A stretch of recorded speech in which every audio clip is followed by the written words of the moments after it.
সর্বমিত্র চাকমা সেও দেখি জামাত শিবিরের হয়ে নির্বাচনের প্রচারণা করে।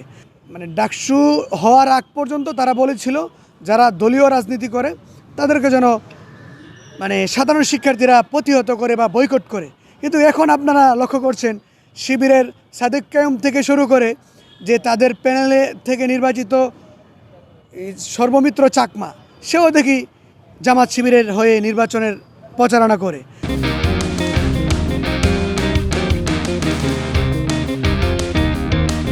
তো আসলে বিশেষ করে যেহেতু সাদেক কায়ুম ঠিক আছে, সে জামাতের উদ্দেশ্য বাস্তবায়ন করার জন্য সেখানে মানে শিবিরের রাজনীতি করে, সে যেতে পারে সেটা মানা যায়। কিন্তু সর্বমিত্র যাকে শিক্ষার্থীরা নির্বাচিত করেছে শিক্ষার্থীদের জন্য কাজ করার জন্য, সে উদ্দেশ্য তাকে যে উদ্দেশ্যে নির্বাচিত করা হয়েছে সেটাকে সে ভায়োলেট করে সে কী করতেছে, শিশির মনিরের নির্বাচনী প্রচারণা করতেছে, তাকে কিভাবে সংসদে নেওয়া যায় সেই ব্যাপারে সে কাজ করছে। তার কাজ তো সেটা না।